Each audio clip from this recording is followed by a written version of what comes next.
Nah, di sesi kali ini kita akan coba membuat yang namanya validasi atau uh, uh, validate input constructor, yaitu sebuah cara bagaimana memvalidasi atribut-atribut yang dimasukkan untuk sebuah objek. Misalnya, contoh kasusnya, untuk benda 2, let's say ini sebuah HP Samsung ya,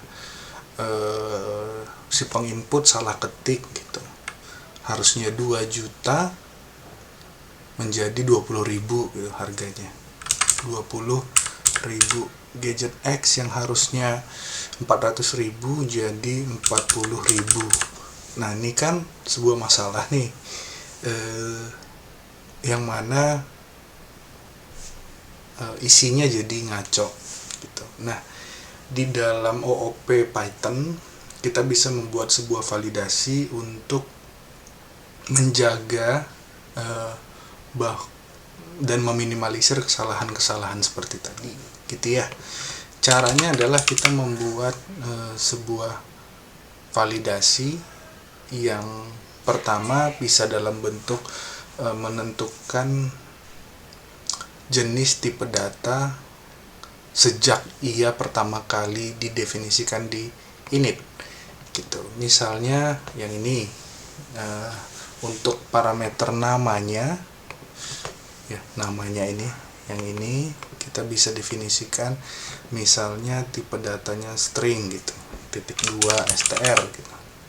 Lalu harganya kita bisa definisikan harganya sebagai .2, misalnya float, mungkin saja koma ya kalau di mata uang lain, kurs lain selain rupiah. Nah, warnanya kita bisa pakai str dan jumlahnya kita bisa pakai integer misalnya. Nah, ini sudah sebuah cara untuk meminimalisir kesalahan ketika mendefinisikan atribut dari objek dengan konstruktor tadi. Upaya lainnya adalah kita bisa membuat assert. Assert kita tempatkan di dalam dev init juga.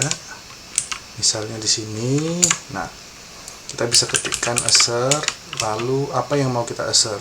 Misalnya harganya.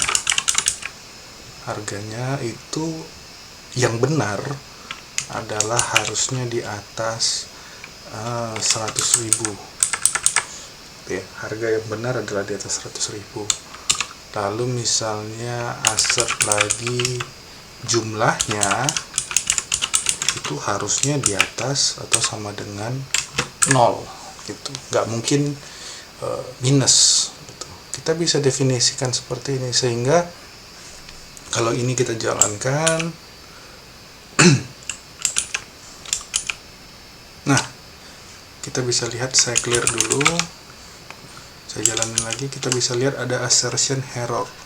Assertion harganya harus lebih besar dari 100.000, yang mana kita buat di sini kan 20.000 dan 40.000. Nah, kita bisa ganti jadi 200.000 dan 400.000. Tapi sekarang kita coba ubah ini jadi minus 4 gitu ya. Kita coba jalanin lagi. Nah, error lagi, assert jumlahnya lebih besar sama dengan 0. Nah, nggak bisa minus 4, harus 4. Kira-kira seperti itu fungsinya. Oke, sebentar, ini kita hapus dulu. Yang kita print adalah tadi apa ya, ini ya, print. Oke, kita coba print lagi untuk benda 2 titik total harga dan gadget X total harga. Kalau gini harusnya sudah benar nih. Oke, bisa ya. Nah, cara lainnya di assert kita bisa juga tambahkan keterangan. Keterangannya misalnya teks gitu ya. Misalnya harga tidak boleh kurang dari 100.000 gitu. Atau di sini masukkan stok yang benar. Misalnya kita mau buat seperti itu. Nah, ini bisa. sehingga ketika nanti ini misalnya harganya Rp1.000 gitu ya, kita coba akan keluar catatan assertionnya adalah harganya tidak boleh kurang dari 100.000, kira-kira seperti itu. Atau misalnya ininya kita ubah jadi -5 gitu ya, maka yang keluar warningnya adalah harga tidak boleh kurang dari 100.000. Oke, di sini dia sudah stop ya. Sebentar, kita perbaiki dulu. Nih, masukkan stok yang benar gitu. Jadi kita harus masukkan yang benar, baru dia bisa terima dan hasilnya dapat dihitung. Demikian kira-kira, semoga bermanfaat. Sampai ketemu di tutorial selanjutnya.